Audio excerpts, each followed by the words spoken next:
Hello everyone, my name is Phawx. This particular video won't have any gameplay stuff. It's basically a suggestion, a strongly suggested modification that you should be doing to every one of your Neo. Like if you get your Neo in, this is something you should do immediately if it's not already there.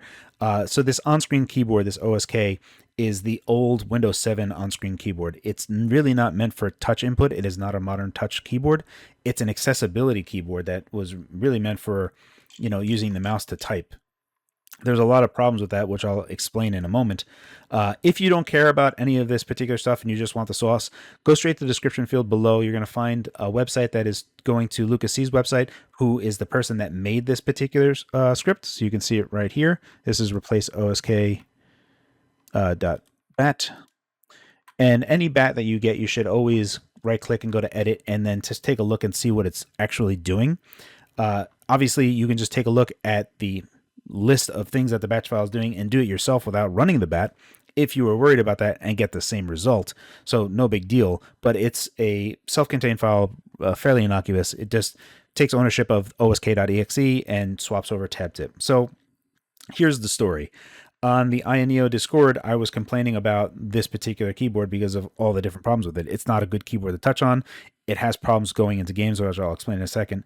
Bill P on the Discord says that he uses tab tip exclusively at work for various reasons because it's a modern touch keyboard and replacing it. So what I did was I basically just pressed this button inside of a keyboard puller and found that this key is actually Windows Control and O. So you at your desktop right now can do Windows Control and O, and this Windows 7 virtual keyboard will pop up.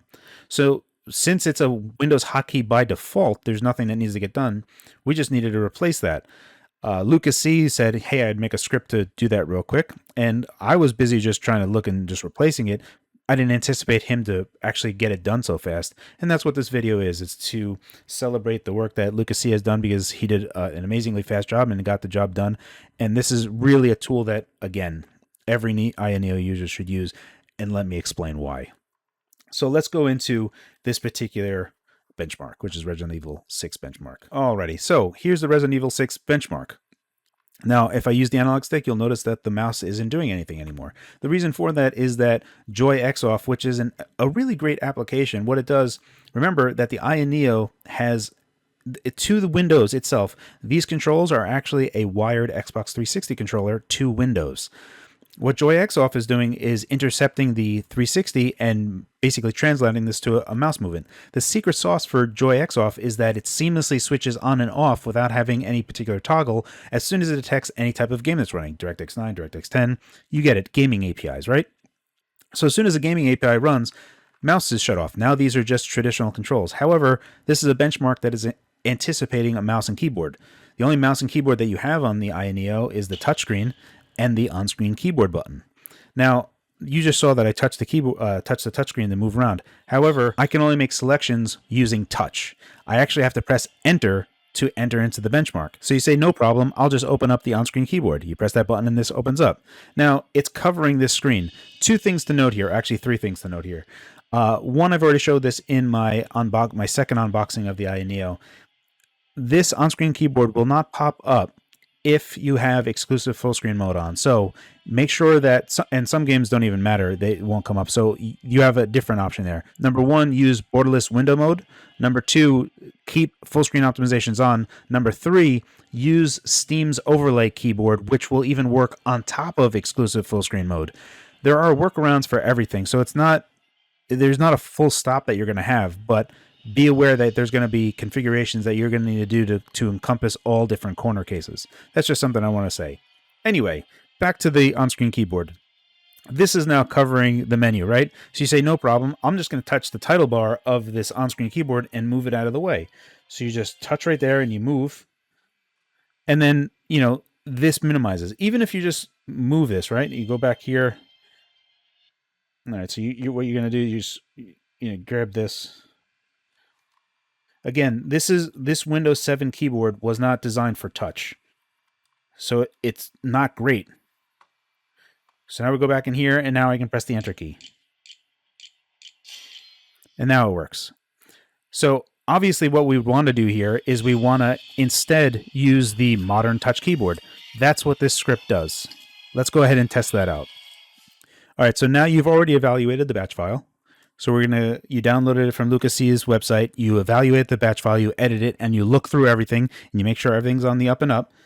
And you either do it yourself or you just run as administrator, because you do need to elevate it, because we're going to be taking ownership of that OSK file. Now in here, you will need to use another keyboard. So just press that. Now, if I press this button, nothing's going to be happening. What we need to do is we need to fully sign out and then sign back in. So I'm going to go ahead and do that right now. Alrighty, I've signed back in. I'm going to press the virtual keyboard button. Kabam, the modern touch keyboard. This is so much better, so much better of a keyboard to use, especially when you want to play games and stuff, because this will work on top of games as well. And that's what you're going to want. So now the thing that I want to point out here is that by default, it's actually this keyboard that you see right here. I personally prefer, and this is also another recommendation, is to have this fourth keyboard. The buttons are still big enough for you to use your finger. There's cursor keys for you to move around with the cursor keys, so you can do up, down, left, and right, as well as having a full number key without having to switch over to the number pad. Additionally, when you want to have a situation where you want to move the move the keyboard around because you can't see what's going on underneath it, you can switch over to this one fairly easy, and you won't have any problems whatsoever with the game minimizing. So let's go ahead and test that. Alrighty, so now we're back into the Resident Evil 6 benchmark. We're going to press the on-screen keyboard button. Up comes the modern keyboard. We're going to head press enter. Just go straight in. Now, the only thing that I do want to point out is that if you press the on-screen keyboard button again, it doesn't actually close it. It kind of closes and reopens it. So you do have to press the X button right there to actually close out of it, which is not really a big deal at all. And then likewise, if you needed to, you saw how this was blocking everything. All you have to do is just go here, and then you can see I'm moving around, and it's not minimizing the screen at all. It's so much better to be using this over the other on-screen keyboard. I'm a big fan of it. I'm going to be testing it out and seeing how it works. But at the moment, I've had far less frustrations using this than the other. Alternatively, you could also, see what's down here and move this particular keyboard around if you wanted to as well. So totally up to you how you actually want to do it. But I can't recommend it enough. So that's pretty much it. Once again, thank you to Bill P for talking about TabTip. Thank you very much to Lucas C for actually making this script so fast and as easy as it is to use. You can actually flip between the two. Actually, let me show you that as like kind of the last thing, right? So let's say that you didn't like TabTip and you didn't want to do it at all. So you can go back here, run as administrator. We'll go here and just say yes, yes. Okay. Now, if I press this again, you have the old one there. So the script allows you to jump between the two very easily. Again, I couldn't recommend it enough. Thank you very much to Lucas C for making this script. Totally recommend it. As always, guys, thank you for your time, and thanks for watching.